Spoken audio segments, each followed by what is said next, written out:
nuestros invitados especiales del país de Chile, Diego Campos y Cristina Espinosa, para que nos hablen sobre la comunicación efectiva del clima, estrategias para informar a la sociedad.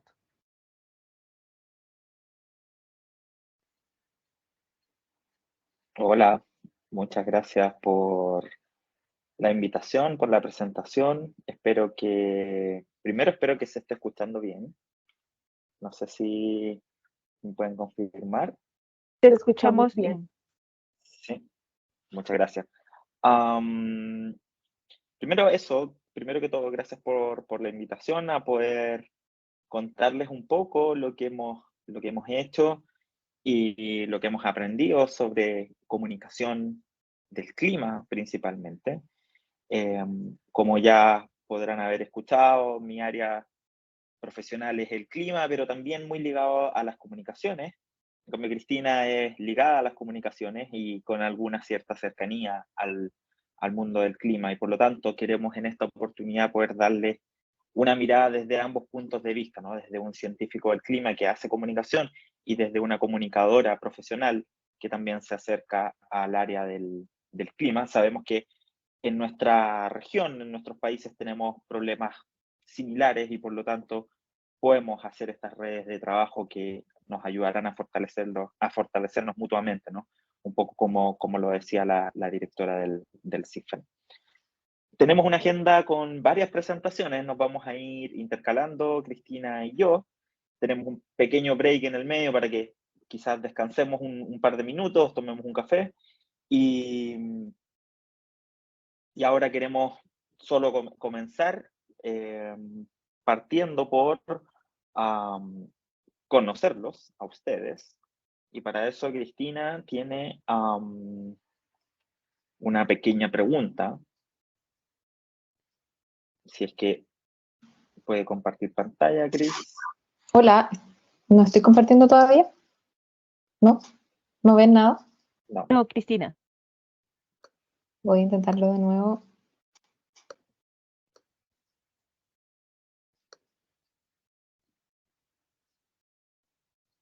¿Ahora sí? ¿No? ¿Tampoco?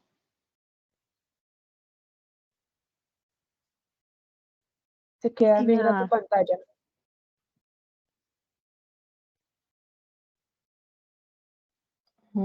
Sí, qué raro. Me parece que estoy compartiendo, pero no sé por qué no lo ven. A ver. Voy a intentar de nuevo.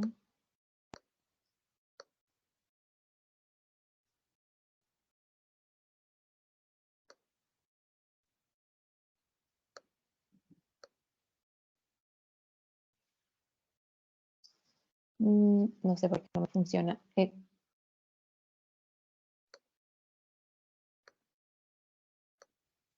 Ok, si quieres lo intento yo. Puedo intentar, sí, porque no me está funcionando, pero la idea es que usemos Mentimeter. Mentimeter.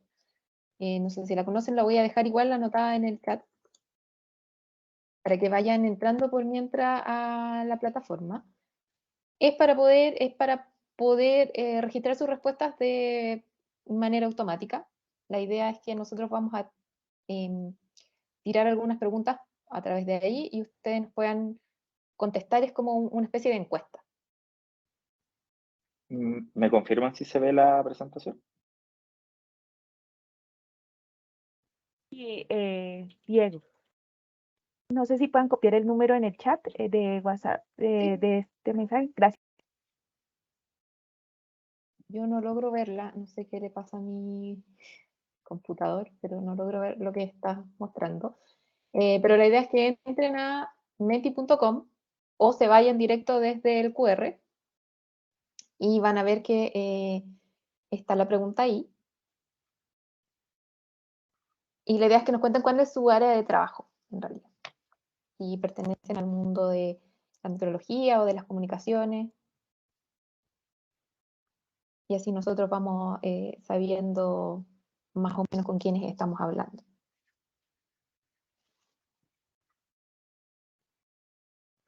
Ay, pero quedó meteorología y meteorología 2.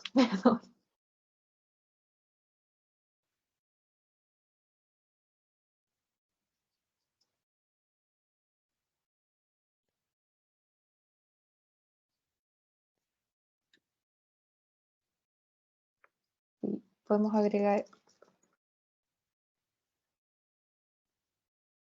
la opción ninguna también. Otros, ¿no?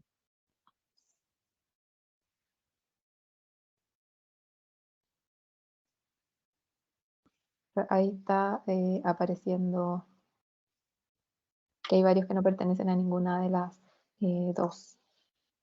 Pero la mayoría Va, hasta ahora es del área de la meteorología.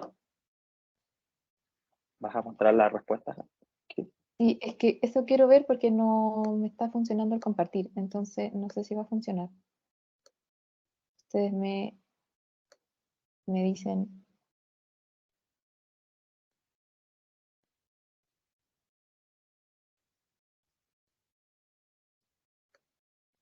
¿Está funcionando o no está funcionando? No, querida Cristina. No, no sé por qué no funciona.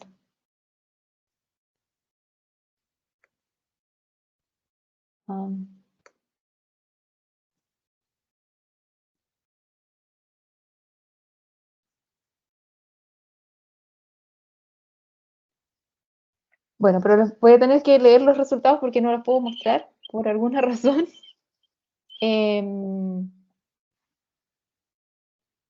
La mitad más o menos, no. Poco menos de la mitad me dice que pertenece al área de la meteorología. Hay algunos poquitos de comunicaciones, pero hay varios que no aplican a ninguna. Y ahí no sé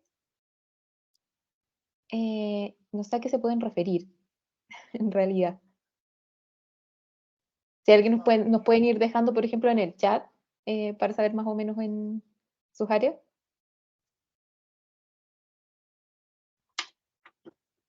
Pero bueno, esta primera pregunta era para conocerlos en realidad, un poquito saber con quiénes estábamos hablando.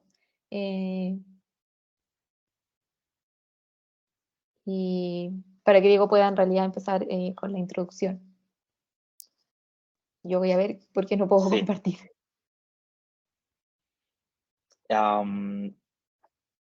Esta primera presentación, que es esta suerte de introducción, es para que hablemos un poquito sobre el clima. Porque hoy, si bien vamos a hablar de comunicación, pero vamos a hablar específicamente de comunicación del clima, y lamentablemente el clima es bastante complejo, ¿no? Entonces, nosotros sabemos que el sistema climático es una serie de interacciones muy grandes entre la atmósfera, el océano, la vegetación, las placas tectónicas incluso, los casquetes polares, etc. Y eso provoca que el clima tengamos que adentrarnos en el mundo de las ciencias físicas, de la química, tenemos que saber de radiación, tenemos que saber de océano, tenemos que saber de muchas cosas que lo hacen muy complejo. Y la cantidad de interacciones que hay en el mundo del clima son muy complejas y por lo tanto nos aparecen muchos términos que son complejos y nos aparecen muchas ecuaciones, ¿no? Que cuando estudiamos esto de manera formal en la universidad, vemos que es bastante enredado incluso para quienes estamos dentro del mundo del clima, lograr entender todo. Y si eso después lo queremos traspasar para comunicar, se hace aún más complejo. Como les decía, hay muchas interacciones. Una de ellas, por ejemplo, en nuestro querido Sudamérica, si cortamos árboles, tenemos menos reciclaje de agua y llueve menos, y esa menos precipitación provoca que menos árboles crezcan, y si menos árboles crecen, menos agua tenemos aún para hacer reciclaje. Esos son algunos de los feedback que, por ejemplo, hay en el mundo del sistema climático. O la nieve, ¿no? Nosotros sabemos que contaminar y volver más opaca la nieve reduce el albedo, que es cuánta radiación es reflejada por el blanco de la nieve. Si lo volvemos más opaco, la nieve va a reflejar menos radiación y por lo tanto va a absorber más, derritiendo más nieve y provocando entonces que el albedo sea aún menor, provocando que más nieve se derrita. Hay muchos de estos feedback entre la atmósfera, la vegetación, el uso del suelo, el océano, el hielo, la nieve, que hacen de nuevo que el sistema del clima sea muy, muy complejo, mucho más allá de la complejidad de, por ejemplo, hacer un pronóstico para saber si mañana va a llover o no, ¿cierto? Son muchos los temas que involucran al sistema climático y por lo tanto estamos inmersos, nos guste o no, dentro de una disciplina que abarca muchas áreas de investigación y muchos temas. Por ejemplo, el fenómeno del Niño. Sabemos que el fenómeno del Niño nos afecta fuertemente a todos los países de Sudamérica, principalmente a aquellos países que estamos conectados directamente con el Océano Pacífico. Pero el fenómeno del Niño en sí es un ser muy complejo, que depende de los vientos en el océano occidental, o sea, cerca de Indonesia y del continente marítimo. Tiene que ver con las ondas oceánicas que se desplazan por debajo de la superficie. Tiene que ver con las diferencias de temperatura que hay entre el Ecuador y el polo. Y eso va a provocar una serie de transportes de calor que hacen que la temperatura del océano se intensifique y por lo tanto tengamos lo que nosotros conocemos como el Niño, ¿sí? Pero el Niño para nosotros es solo un mecanismo por el cual nuestros países van a sufrir ciertos cambios.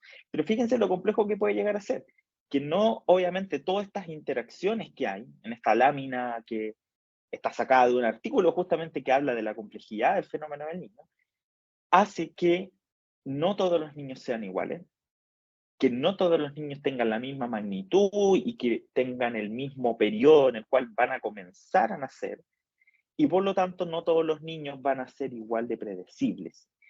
Eso vuelve muy incierta la respuesta que nosotros podemos tener en nuestros países. ¿Se está viendo la presentación? ¿Sí? ¿Mi presentación? ¿Se ve? En este No sé momento si... no se ve, Diego. ¿Te ves? ¿No? ¿No? Ok. Déjenme ver cómo hacer que se vea.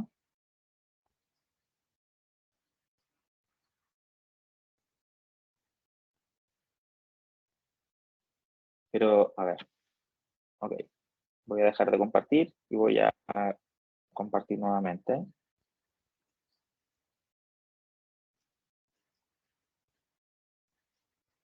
Ya se ve bien. Gracias, Diego. ¿Sí? ¿Y ahí también? Sí, perfecto. ¿Sí? Ok. Entonces, muy rápido, voy a volver, pero bueno, el sistema climático, ¿cierto? Le estaba hablando del sistema climático, lo complejo que es. Luego pasé a hablar de las interacciones. Estas son figuras que son esquemáticas nomás y que hablan de lo complejo que pueden ser las interacciones entre los distintos aspectos del sistema climático. Y les estaba comentando de nuestro conocido fenómeno del Niño, que en sí mismo es un ser muy complejo y que por lo tanto predecirlo es muy difícil, compararlo entre sí con otros también va a ser muy difícil y por lo tanto saber a priori cuáles van a ser los impactos, porque al final con un fenómeno como el Niño eso es lo que queremos conocer, ¿sí? ¿Cuáles son los impactos? También es muy difícil. Entonces, hasta acá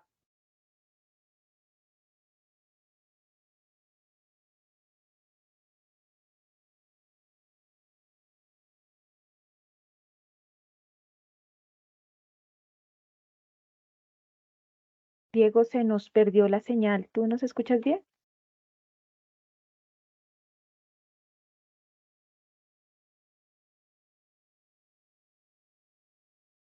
Diego, ¿nos escuchas? Hola Diego, no te escuchamos.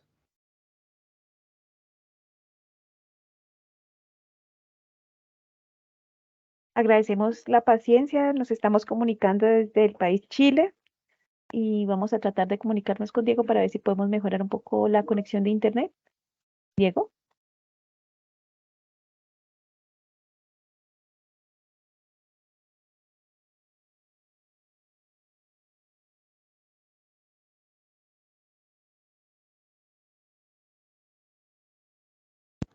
Hola, ¿me escuchan? Sí, ya te recuperamos nuevamente. Gracias, Diego. ¿Sí? ¿Y se ve? Sí, te seguimos viendo. Gracias. Ok.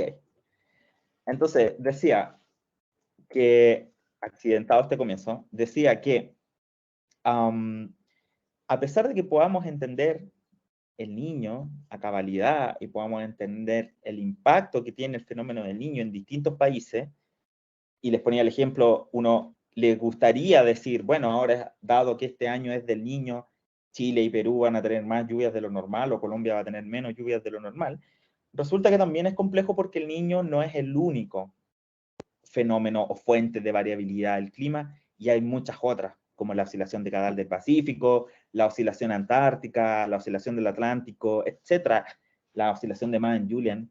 Podemos hacer todo un webinar, ¿cierto?, para hablar de las fuentes de variabilidad y de cómo ese entrelazamiento entre ellas produce que la respuesta no sea tan fácil, ¿no? Y de nuevo, esta es otra capa de dificultad a la hora de comunicar, que es lo que vamos a hablar esta mañana. Se intenta simplificar, intentamos hacer estos diagramas como el que está a la izquierda, en que decimos, bueno, el niño funciona así, le ponemos nubecitas, colores, diagramas esquemáticos, ¿sí? Y hacemos estos diagramas como los que están a la derecha, en los que decimos típicamente cuando hay un niño, estos son los impactos, ¿no? Tenemos menos producción agrícola entre junio y marzo, tenemos mayor probabilidad de incendios forestales, o por lo tanto tenemos menos precipitaciones en alguna u otra temporada. Y esto, si se fijan, es bastante variado dependiendo del país, dependiendo de la época del año, pero es lo que intentamos hacer para lograr simplificar un poco todo esto que les he comentado anteriormente. Pero bien, en el fondo nosotros sabemos que la cosa no es tan simple, y con nosotros me refiero a los que estudiamos esto, ¿no? Sabemos que no es tan simple y siempre estamos pensando en que hay una pequeña probabilidad de que nada de esto ocurra tal y como lo pensamos, a pesar de que tengamos el niño presente. Y los últimos dos grandes problemas, quizás, que nos agregan capas de incertidumbre y capas de complejidad, es que tenemos falta de observaciones, a pesar de que los sistemas de observación en el mundo de meteorología han aumentado mucho, ¿no? Dramáticamente con el aumento de la observación satelital, etcétera, pero aún así hay lugares en los que sabemos muy poco, hemos logrado medir muy poco, hay errores asociados a las mediciones, por más que nosotros instalemos una estación meteorológica, esa estación meteorológica probablemente tenga cierto grado de error y tenemos que vivir con él. Eso le agrega una capa de complejidad que además si le sumamos a que prácticamente todos esos datos se van a nuestros modelos de pronóstico, que son realizaciones computacionales de este gran sistema climático de todas las ecuaciones, tenemos entonces una gran incertidumbre al final entre lo que somos capaces de medir, dónde somos capaces de medir y lo que después nuestros modelos de pronóstico son capaces de decirnos de lo que está pasando en la atmósfera, ¿no? Y por lo tanto, sin el ánimo de desanimar, es muy complejo, ¿cierto? El clima y es muy difícil estar seguro de algo. Entonces a nosotros, si necesitáramos el clima para tomar acciones, para realizar acciones, nos gustaría tener algo de este estilo, ¿no? En que alguien hace una pregunta, nosotros los climatólogos tenemos datos y los transformamos en información, comunicamos eso, y quien nos hizo la pregunta puede tomar una decisión y por lo tanto una acción. Nos gustaría que este diagrama fuese así, pero muy probablemente sea más parecido a esto, ¿no? Y tengamos muchas preguntas como, ok, estos datos que tenemos son suficientes, son de calidad, tenemos cuantificado el error de nuestras predicciones. Cuando transformemos eso en información, ¿estaremos usando el lenguaje adecuado? ¿Nos estará entendiendo quién nos hizo la pregunta? ¿Se dan a conocer realmente las incertidumbres que tenemos en los datos? Entonces, ¿será que realmente se toma una decisión bien informado? ¿Qué acción podemos llegar a concretar si toda esta cadena no la realizamos de buena manera, ¿no? Yo sé que son muchas incertidumbres y muchas complejidades que no vamos a tocar todas en este seminario, pero hoy nos vamos a concentrar en la parte del centro, en la parte de la información, en cómo transformamos datos, mediciones, pronósticos en información, usando un lenguaje pensado en quién nos hizo la pregunta y dando a conocer toda esta parte de las incertidumbres, ¿no? Así que espero que les haya gustado esta pequeña introducción. Vamos a seguir ahora entonces con la siguiente parte del seminario, ya adentrándonos en lo que es la comunicación de la ciencia y cómo la comunicación de la ciencia justamente nos va a ayudar ahí, en esta parte central de este diagrama, en la parte de la información, para que logremos tomar decisiones informadas. Cristina, gracias. Estoy compartiendo de nuevo, no sé si me está resultando, si me pueden confirmar, si no vas a tener que ayudarme compartiendo. ¿Se ve la presentación? Yo no logro ver tu presentación. No, sí, no sé qué está pasando con la presentación, o sea, con lo que trato de compartir, que no me está funcionando. Diego, si tú puedes compartirla, me ayudarías un montón en este momento. Bueno, la idea entonces de esta parte es empezar a hablar sobre la comunicación de la ciencia. Mientras aparece la presentación, les cuento un poquito que esto, la comunicación de la ciencia tiene como propósito transmitir la información relacionada con la ciencia desde varias perspectivas, desde, no sé, los nuevos descubrimientos, a conceptos relacionados con las diferentes ciencias, a las aplicaciones, los impactos que puede tener en cada uno de nosotros. Es clave. ¿La ves, Cris? Yo no la veo, pero si el resto me cuenta. Sí se ve. Sí se está viendo. ¿Sí se ve?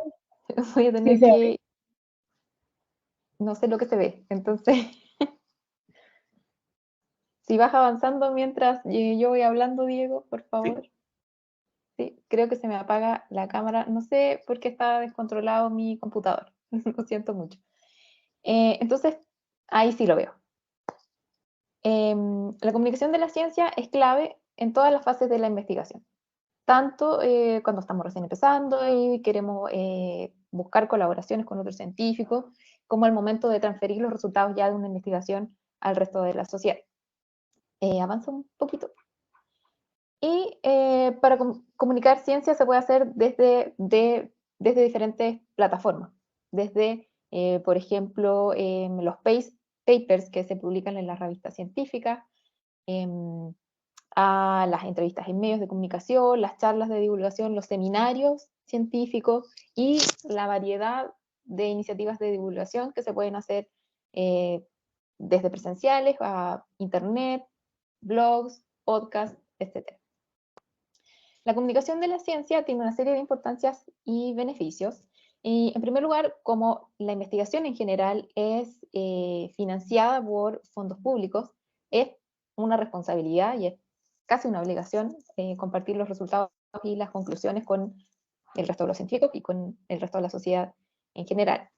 De esta manera, llegamos a otros investigadores con los que colaborar. Avanza nomás, por favor. Con los que colaborar y conseguir mayores contribuciones, por lo mismo. Y esto asegura que la ciencia continúa avanzando. Pero también, si puedes avanzar un poquito, nos permite divulgar el conocimiento. Es decir, que este no se quede solo en el grupo de científicos o en el área específica, sino que llegue también a todas las personas, no necesariamente que son científicos, pero que a los cuales la ciencia también va a impactar. ¿Sí? ¿Sigue? Esto permite construir confianza en la comunidad científica y en las instituciones que trabajan con ciencia, sean los centros de salud, por ejemplo, los institutos de salud, de hidrología, de meteorología. Además, Y a partir de eso también permite que la gente tome decisiones informadas, escuchando lo que estos institutos especializados tienen para decirnos, lo que pasa sobre todo en los temas de salud, por ejemplo, donde hoy con el uso de Internet hay mucha información sin una fuente oficial, por ejemplo, y como está online y la gente tiene acceso, en realidad la idea es que las instituciones que de verdad saben puedan estar también en esa competencia por llegar a la sociedad con información de verdad y que esta gente no termine escuchando a personas que no necesariamente saben de lo que están hablando. Sí. Hacer divulgación de la ciencia también nos ayuda a reducir la brecha entre los científicos y el público. Los científicos en general suelen hablar en este lenguaje que solo entre ellos se entienden, y pasa que incluso puede llegar a ser tan cerrado que solo en sus áreas se entienden, que ni siquiera un biólogo va a ser capaz de entender quizá los tecnicismos que utilicen quienes estudian física cuántica. Entonces, hacer esta divulgación permite que la ciencia, las diferentes ciencias, lleguen a más personas también. Y avance. Finalmente es muy importante para lograr inspirar y lograr que más jóvenes se conviertan en científicos. Y esto nos ayuda sobre todo en nuestros países a crear una sociedad más informada y a crear una sociedad también con más profesionales dedicados a estos temas y lograr también el desarrollo en nuestros países. ¿Avanzamos? La divulgación y la difusión de la ciencia suelen verse como sinónimos, pero en realidad ambos pertenecen a la comunicación de la ciencia, pero están enfocados en diferentes públicos. Tenemos entonces que la difusión tiene como objetivo principal compartir los resultados de las investigaciones científicas con otros científicos, con académicos y expertos en general de la misma área. Y por lo mismo, existe una asimetría entre quien está comunicando y quien está escuchando esta información. Avanza nomás, digo, dale a todos, son 4. Entonces, existe esta relación simétrica entre quien está comunicando y quien está escuchando. Por lo tanto, tiende a ser una comunicación muy técnica y muy detallada, porque su propósito es tener un lenguaje común que contribuye a que se siga desarrollando el conocimiento científico y a fomentar la colaboración y también a facilitar el proceso de revisión por pares. Pero en cambio, la divulgación avanza nomás, son 5 en este caso. El objetivo es hacer más accesible y comprensible la información científica que llegue a más gente que este núcleo de científicos. Y, por lo tanto, es una labor multidisciplinaria que no necesariamente la hace el científico o no necesariamente la hace solo el científico, sino que pueden participar grupos de diferentes áreas, en general apoyados por comunicaciones, por ejemplo, por diseñadores, para lograr una comunicación que sea más atractiva para un sector más amplio de la sociedad, por ejemplo. No implica una relación simétrica entre emisor y receptor, porque existe acá una parte que sabe más que la otra. El público es muy variado, no va a ser los científicos de tu misma área, sino que puede incluir a estudiantes, formuladores de políticas públicas y toda la sociedad en general, que estamos llenos de personas que no somos expertos en una cosa en particular. Por lo tanto, para llegar a todos ellos, se utilizan diferentes estrategias, porque se trata de públicos diferentes. O sea, no va a ser lo mismo, no vamos a ocupar la misma estrategia para llegar a los estudiantes, por ejemplo, que la que vamos a usar para llegar a los tomadores de decisiones, pero lo que sí tienen en común es que para ambos o para todos los públicos de la divulgación científica tenemos que usar un lenguaje más claro y sencillo que el que se usa en la divulgación, en la difusión, digo, de la ciencia. Ahora nos vamos al Mentimeter de nuevo, no lo voy a poder compartir, pero la idea es que ustedes ingresen otra vez a través del QR o del código que aparece en naranja, para que nos cuenten un poco si ustedes tienen experiencia en comunicación de la ciencia, o si tienen experiencia en difusión, en divulgación, si la han hecho ambas, o si no les ha tocado hacer ninguna. Esto antes de pasar a la próxima presentación, en la que Diego va a profundizar en qué es lo que se puede hacer y cuáles han resultado estrategias exitosas para hacer divulgación de la ciencia.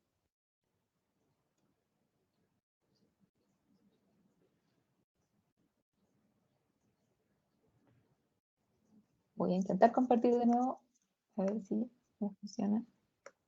Compartir. Un momento.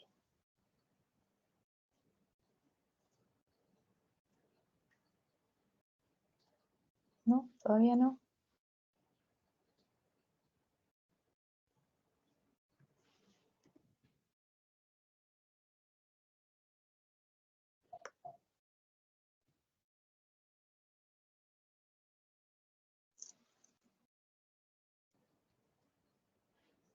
No, ustedes no ven. ¿Cómo? Ustedes no ven lo que trato de compartir. No, Cristina, no logramos ver tu resultado. Sí. Bueno, les voy contando que hasta ahora la mayoría dice tener experiencia en ambas. Va ganando esa opción. Pero ambas y ninguna.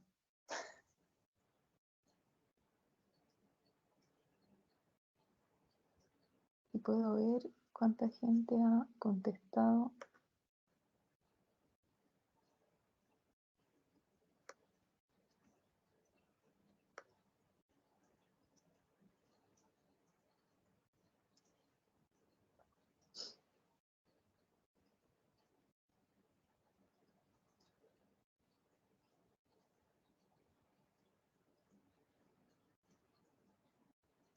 ¿Cris?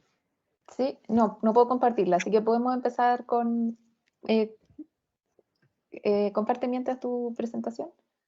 Ok. Yo les voy... Está cambiando aquí la distribución y ahora me parece que la mayoría sí ha hecho divulgación científica.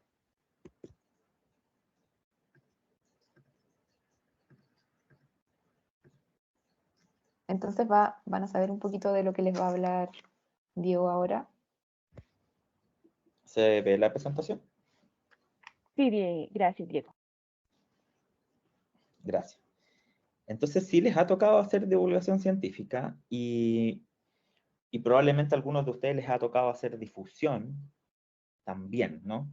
Que es esta parte más técnica, si lo separamos en estos dos mundos. Ambos son comunicación de la ciencia, pero uno está enfocado, como decía Cristina, a hablarnos a los pares, entre nosotros, y la otra está a hablarle a este público que no necesariamente es nuestro par y no es nuestro, no es un interlocutor igual a nosotros, básicamente.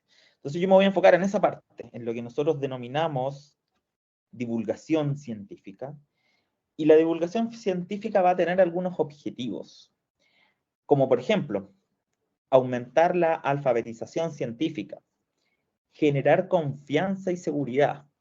¿Cómo estos dos tienen que ver con que la gente nos crea, ¿no? al mundo científico? Vamos a ver, y les voy a mostrar algunos datos de cómo no siempre en la historia la sociedad le ha creído mucho a la ciencia, ¿no? Hace poco estuvo de moda el tema de la bomba atómica con la película Oppenheimer, y podrán imaginarse que la sociedad de esa época post-bomba atómica no tenía necesariamente mucha confianza en el mundo científico, porque al final, desde la investigación científica vino una de las armas más destructivas del planeta. Y por lo tanto, la sensación que la gente tiene sobre la ciencia no es necesariamente positiva, a pesar de que nosotros creemos que sí, pero tenemos que ganarnos un poco esa confianza también. Podemos generar la participación pública, promover la participación pública. Nosotros queremos que la gente se sienta parte del mundo científico y que no lo vea tan lejano, ¿no? Y que eso tiene mucho que ver también con esto que nosotros llamamos alfabetización científica. Queremos mejorar actitudes y percepciones relacionadas con la ciencia. De nuevo, estamos hablando más o menos de lo mismo. Facilitar la toma de decisiones basadas en ciencia. Un poco este diagrama que yo les presenté en la introducción sobre queremos que los tomadores de decisión, por ejemplo, tomen decisiones, valga la redundancia, y hagan acciones bien informados. Y este bien informado tiene que ver con que ojalá tengan un respaldo científico la información que a ellos les llegue. Y por último, acortar la brecha entre ciencia y sociedad. De nuevo, queremos lograr generar una comunicación un poco más horizontal y menos vertical, que es un poco lo que nos han enseñado incluso en nuestro sistema educativo, probablemente en buena parte de Sudamérica. Albert Einstein, por ejemplo, es una figura que ha logrado traspasar el profesor de física con ecuaciones en una pizarra negra y transformarse en una figura de la cultura popular. Y probablemente algunos de ustedes tendrán algún monito en su refrigerador, o alguna figurita, o algún libro, o algo relacionado con Albert Einstein. Y quizás ese algo no es necesariamente las ecuaciones y la relatividad general o algo así, ¿no? Sino que es más bien algo decorativo quizás, pero que de alguna forma se logró gracias a que hemos entendido lo importante de la figura de un físico como él, ¿no?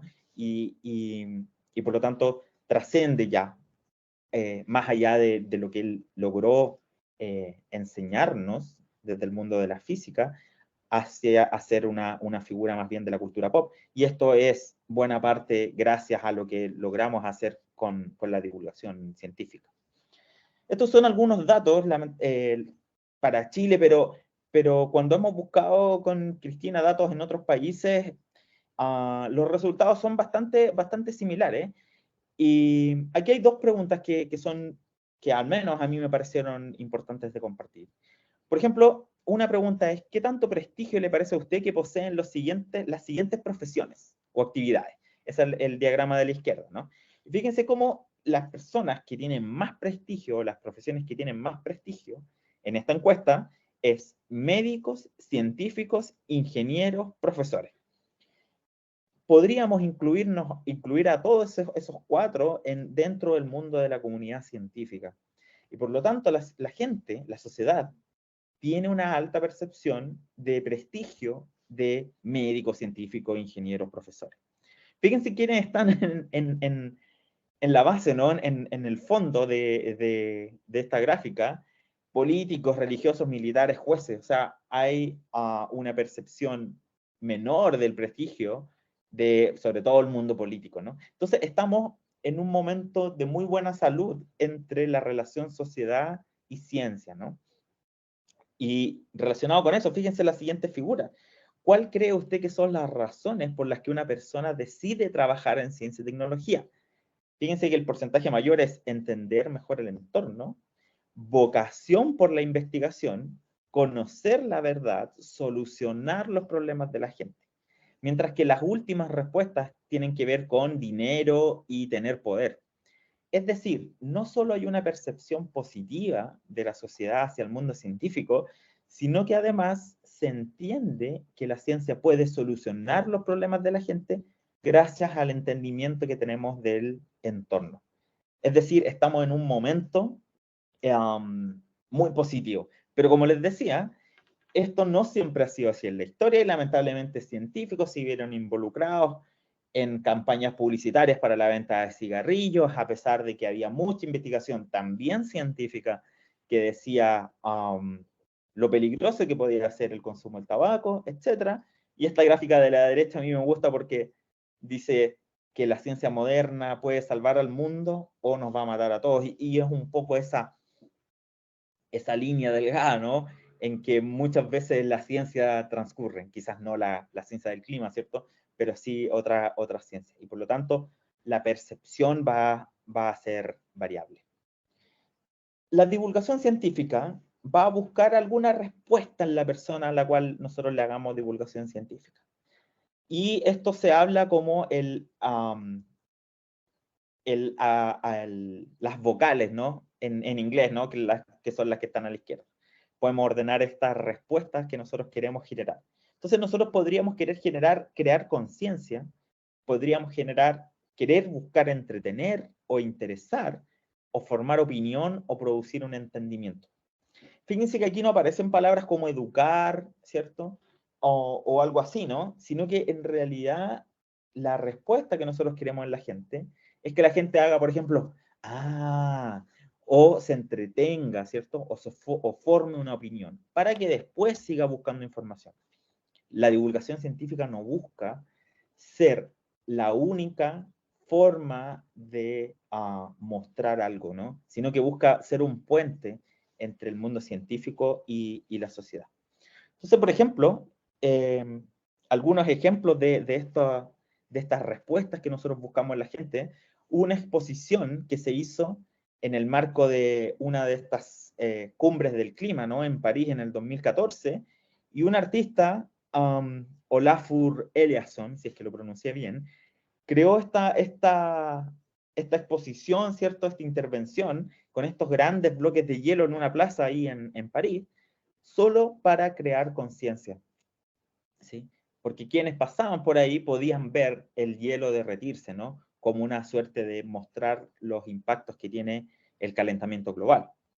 Ahora, él no está mostrando aquí necesariamente artículos científicos sobre el derretimiento del hielo, no hay un físico explicándonos el cambio de fase y qué es lo que está ocurriendo entre las partículas de hielo y el ambiente. O sea, es decir, nadie nos está enseñando aquí realmente muchas cosas, porque el objetivo es otro. El objetivo es generar una conciencia en la gente. Es lo que busca, o lo que podría intentar buscar, la divulgación científica.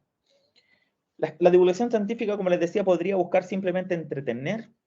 Estas eran unas tiras cómicas que aparecían en El Mundo, en España, y esta tira habla del genoma del lince ibérico, ¿sí? Y que dice que es defectuoso, ¿no? Entonces un lince le dice a otro, ¿por qué dicen eso? Y el otro le responde, bueno, si tú eres mi hijo, mi primo, mi hermano, ¿en serio tienes que preguntar eso? Lo único que busca esta tira es entretener. Y abajo, si se fijan en la imagen de la derecha, hay un texto un poco explicativo de por qué podría ser gracioso esta conversación entre dos linces ibéricos, ¿no? Al final, de nuevo, no hay una búsqueda de una educación aquí sobre el lince y nadie va a salir experto en linces ibéricos, pero alguien podría haberle causado gracia a esto y quizás buscar más información después.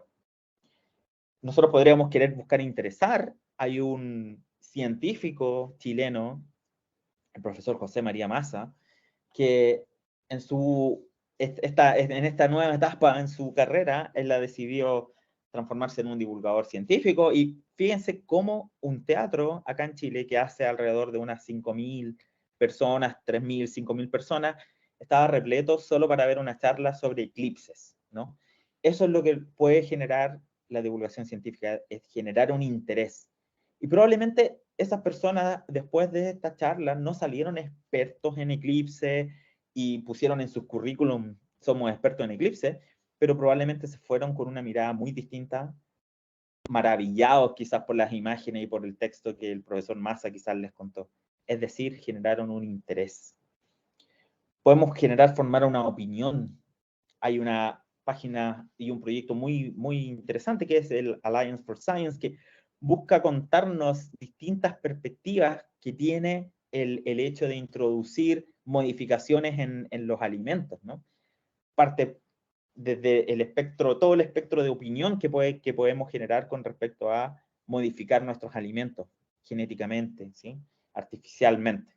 Entonces, con la divulgación científica, de nuevo, podríamos hacernos una opinión sobre algo. No buscamos hacernos expertos ni dictar charlas universitarias después sobre esto, pero sí quizás tener una conversación con nuestros cercanos, con nuestros amigos, con personas en la calle, ¿no? Producir entendimiento. Hay mucha divulgación científica que busca esta respuesta en la gente. Es decir, ahora entiendo esto. al menos lo suficiente, lo que yo quería lograr entender, lo que yo necesitaba lograr entender, o el puntapié inicial para empezar a aprender más. Hay un buen divulgador científico español también, Javier Santaolalla, que tiene este blog, vamos a hablar de esto un poquito más adelante, que es en YouTube, y que él hace estos videos cortos, muy entretenidos, muy ágiles, ¿no? Dinámicos, justamente para intentar producir un entendimiento en la gente. Con la divulgación científica se puede pensar fuera de la caja. Les dejo el link acá a este video de un chelista, ¿sí? Un músico, Daniel Crawford, que él compuso una pieza de cello que va siguiendo la variación de la temperatura en la historia, desde 1800 y algo hasta la actualidad. Y fíjense, si cuando lo busquen y lo vean, ojalá lo hagan, ¿no? Van a ver cómo la pieza musical parte en las notas graves, dando a entender temperaturas bajas, y se va subiendo hacia las escalas más altas del instrumento. Es una forma muy distinta de representar el cambio en la temperatura global del planeta. Y de nuevo, la divulgación científica nos permite esto, pensar un poco fuera de la caja, ¿no? Y tratar de mostrar lo que queremos mostrar de una forma muy distinta a cómo lo haríamos típicamente, que lo más probable es que nos sentaríamos a escribir un artículo, ¿no? Pero acá hay un ejemplo, ¿no? De cómo podemos mostrar algo científico de una manera completamente no científica. O este otro proyecto también de un artista que él dibuja en acuarela distintas representaciones, y algunas de ellas tienen que ver con clima, como esta, por ejemplo, que les muestro en la derecha, que él pintó dos momentos distintos de un glaciar, ¿no? Y en esta comparación artística, de nuevo, uno se puede hacer rápidamente una idea del derretimiento del glaciar y de la pérdida del glaciar, y el artista hace este trazado de una línea cruzando diagonal en rojo, ¿no? Dando a entender que hay datos que muestran que el glaciar ha ido disminuyendo dramáticamente. Pero de nuevo, él no intenta que nosotros nos sepamos la cantidad de gigatoneladas o de toneladas que ha perdido el glaciar, sino que es una representación artística de eso que nos puede generar un asombro, nos puede generar interés, ¿sí? Eso es más o menos lo que busca la divulgación científica.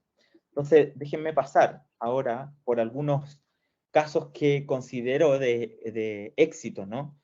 De divulgación científica relacionada con el clima. Uno de ellos son lo que hacen los colegas en la revista argentina Meteoro, del Servicio Meteorológico de Argentina, que ellos tomaron unos boletines muy antiguos que se hacían con ese mismo nombre y lo transformaron en una revista de difusión/divulgación, porque ellos nos cuentan en esta revista mucho de lo que hace el servicio meteorológico. Muchas veces en ciencia se nos olvida que la ciencia también es un proceso, que para lograr obtener ciertos resultados y ciertas conclusiones científicas hay que medir, hay que esforzarse, hay que conversar con colegas, etc. Eso es un poco lo que nos va contando la revista Meteoro. Nos va contando cómo en el Servicio Meteorológico Argentino principalmente se hace lo que se hace, ¿sí? Y eso nos ayuda un poco a nosotros desde afuera a entender un poco más de esta ciencia que es el clima. Otro buen ejemplo de algo escrito es el blog de NOAA. Hay un blog especializado para... esto tiene que ver un poco más con una comunicación hacia meteorólogos operativos, un poco desde los meteorólogos o los climatólogos de investigación, cómo ellos han creado un blog para hablar de manera un poco más simple. Es igual acá hay datos y mapas y quizás palabras grandes, pero no es lo mismo que un artículo científico. Es una forma un poco más didáctica de entender, por ejemplo, el fenómeno del Niño, y por eso este es un blog dedicado especialmente a eso. Y fíjense esta imagen, cómo ellos ahí hacen el símil con una carretera en Norteamérica, ¿no? Para hablar de lo que son las teleconexiones, o han hecho estas figuras que son más bien esquemáticas y juegan con cosas como la probabilidad de tirar una moneda y que sea 50%, etcétera, ¿no? O sea, es una forma un poco más didáctica de contarnos la información. Otro ejemplo de divulgación científica muy grande que pasa desde todas las áreas de la comunicación probablemente es lo que hace el IPCC. Pensemos que la ciencia del cambio climático es una ciencia mundial, es decir, hay investigadores en todo el mundo hablando de cambio climático y por lo tanto puede haber una infinidad de artículos científicos que tener que revisar a la hora de decir, ok, ¿qué está pasando en mi país? El IPCC lo que hace es tomar todas las investigaciones y las condensa en informes que son bien técnicos, pero ellos se han dado el trabajo de esa información técnica pasarla a un resumen para tomadores de decisión, a un reporte largo, a un reporte corto, a un video de divulgación, es decir, a un comunicado de prensa, a unos statements que son unos textos muy cortitos, es decir, se han dado el trabajo de pasar textos que aquí les puse esto solo para que vean que algunos son de muchas páginas y los pasan a algo que son 5 páginas o simplemente estos headline statements que son como, esto es lo que necesito saber. Aquí hay un trabajo muy, muy bien hecho, ¿no? De traspasar mucha información científica, muy compleja, a distintos grupos y distintas personas que le podría interesar. Otro ejemplo, y aquí paso un poquito rápido, son las bandas que fueron creadas por Ed Hawkins, que les llaman el Show Your Stripes, y que son una representación gráfica, ¿no?, del cambio de la temperatura. Se han usado en infinidad de cosas, incluso en el Festival de Música en Reading. Como lo pueden ver en esta imagen acá, una banda tocó con estas bandas de gráficas atrás, ¿no?, representando el cambio de la temperatura. Y de nuevo, lo que se busca es generar un impacto, es generar un interés en los espectadores. Y por último, una recomendación que viene un poco de cerca, pero que tiene que ver con lo que hemos estado haciendo en los últimos años en Meteo Chile Blog, un blog dedicado a la divulgación científica en el que nos hemos permitido jugar con la cultura pop. Acá quizás pueden reconocer la tipografía de Star Wars para hablar del cohete 16, o del Mandalorian cuando quisimos hablar del niño hace poco, o de esta serie de televisión de Netflix, Stranger Things, cuando hablamos de la niña, ¿no? O etcétera. O sea, aquí hemos abierto lo más posible la creatividad para tratar de hablar de temas complejos en un lenguaje simple, justamente para gente que no es par a nosotros. Nos hemos permitido transformar o crear nuestros propios memes, como este del estado real de la atmósfera versus los modelos dinámicos, los modelos numéricos, etc. Dibujos esquemáticos, gráficos, etc. Y texto que también haga alguna conexión con nosotros, ¿no? Que nos invoque algo, como este que dice, mi abuelita me decía, si no caminas derecho te va a salir una joroba, bueno, la tierra no camina derecha, etc. O sea, es una analogía para hablar algo científico, solo porque queremos generar esa conexión con la gente, queremos que la gente quiera leer nuestro blog, queremos que la gente en el camino se entretenga, ¿no? Eso es un poco lo que yo les quería contar ahora sobre esta divulgación científica, ¿no? Que tiene que ver con este traspaso de información de maneras no técnicas, dependiendo del público y dependiendo de nuestros propios objetivos en nuestros centros, ya sea de investigación o de estudio, ¿no? En las próximas presentaciones vamos a profundizar en esto, pero vamos a hacer también una mirada por los medios de comunicación para terminar hablando de comunicación en tiempos de crisis y cómo las redes sociales nos pueden ayudar a comunicar estos periodos que son un poco complejos, como por ejemplo la incertidumbre del niño o las proyecciones de cambio climático. Los quiero invitar a que nos tomemos un pequeño break